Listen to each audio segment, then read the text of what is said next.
Okay, so we're going to start with lesson 57, which we didn't go over in class. So if you don't have your notes out, go ahead and get your notes out. And we're just going to practice a few more of these adding and subtracting fractions that have different denominators. Okay, so to get a common denominator, which is what you have to do when you want to add or subtract fractions, the first thing you do is you look at the denominators that you have. Okay, so we've got 1/2 and 2/3, and we want to add those two fractions. Their denominators, which are the bottom numbers, are not the same. We have 2 and we have 3. So what we have to do is look for the smallest number that 2 divides evenly into and 3 divides evenly into. So we're looking for the least common multiple of 2 and 3. Okay, so just to remind you what multiples are, for 2, some of the multiples are 2, 4, 6, 8, 10, and so on. Okay, multiples are numbers that you get by multiplying by 2. Some of the multiples of 3 are 3, 6, 9, 12, and so on. All right, so we're looking for the smallest number that's in both lists. All right, that's 6. So the least common multiple of 2 and 3 is 6. So I want to rewrite these two fractions as fractions that have a denominator of 6. That way they will have the same denominator and I can then add them. All right? So 1/2, if I want to write it as a fraction with denominator 6, I will do this little process. I will say, okay, 2 goes into 6 3 times. 3 times 1 is 3. So 1/2 equals 3/6. What I did was I said, how many times does 2 go into 6? That's 3. So I multiply that by 3, and I multiply this by 3. 1/2 times 3/3, which is just 1, is still 1/2. It just looks different. So now it's 3/6, but it still equals 1/2. So I haven't changed the value of that fraction. I just changed the way it looks. All right. Now let's change 2/3 into a fraction that has a denominator of 6. What do I need to multiply 3 by to get 6? Well, 3 goes into 6 2 times. So 3 times 2 is 6, and 2 times 2 is 4. So I multiplied both the top and the bottom of that fraction by 2, and I got 4/6. Now I can add the two fractions because they have the same denominator.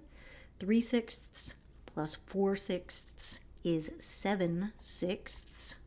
And you can see that that is an improper fraction, which means the top number is bigger than the bottom number. So I need to write it as a mixed number.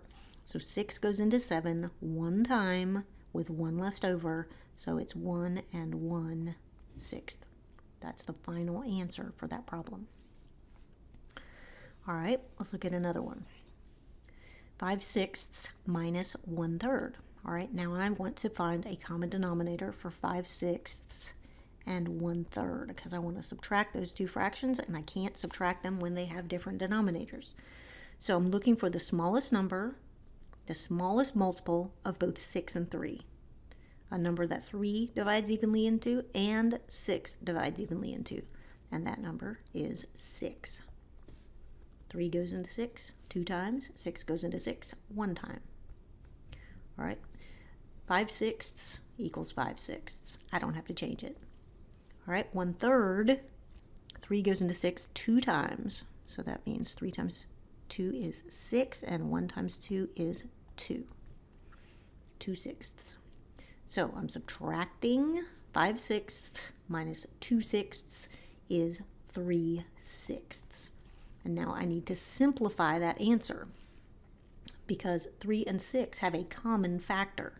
What I mean by that is they both have a number that will go into them evenly, the same number. All right, 3 divides into 3 and it divides into 6. So I can divide the top and the bottom of this fraction by 3. 3 divided by 3 is 1, and 6 divided by 3 is 2. So this equals 1/2. So that's the answer. You have to reduce your answer if you look at the numerator and the denominator on your answer and they have a common factor. That means there's a number that will divide evenly into both of them. then you have to divide each one of them by that number before you're done, so that you can get your final answer, which is reduced.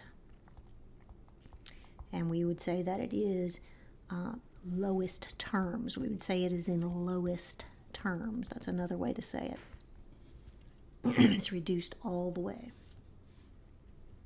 Lowest terms, because 1 and 2 are what we call relatively prime, because they don't share any common factors. So relative to one another, they don't share any common factors, so that's as low as this fraction can go. All right, 1/5 plus 3/10. Again, I've got two fractions that do not have the same denominator, so I want to rewrite them so that they do. So I'm doing 1/5 plus 3/10, and I'm going to rewrite these two fractions so that they have the same denominator. So I'm looking for the smallest number that 5 divides into and 10 divides into, and that number is 10. Right? 5 goes into 10 2 times, and 10 goes into 10 1 time. So that is the least common multiple of the least common denominator of 5 and 10. So 3/10 is equal to 3/10. It doesn't change. 1/5, we have to say 5 goes into 10 2 times, and then 2 times 1 is 2. All I did there was multiply the top and the bottom of this by 2 to get a new fraction which equals the same thing. So 2/10. 2/10 plus 3/10 is 5/10. And now I need to look at my answer and see if these two numbers have a common factor. 5 and 10 do have a common factor, because the factors of 5, think about it, the factors of 5 are 1, 5, and 10. I mean, no, sorry about that. 10 is not a factor of 5. 5 is prime. 5 has two factors, 1 and 5. 10 has the factors 1, 2, 5, and 10. So there's a common factor between 5 and 10. They both have a factor of 5. So that means I can divide this by 5, and I can divide this by 5. And that will give me 1/2. So the answer to this problem is 1/2. You have to reduce the answer. Reduced. So you're not done until you've looked at both of these numbers to see if they have a common factor, a number that goes into both of them. And if they do, you divide each one of them by that number. And then you're done. All right, one more. If I can find it. Where'd it go? Oh, maybe there isn't one more. I thought there was. Let me see. Let me shrink it. It won't shrink. Whoops. All right, well, that looks like all there was on 57. So I'm going to end this video so that each video will be a little bit, not so long. So we'll end this video, and I will do another video on 58.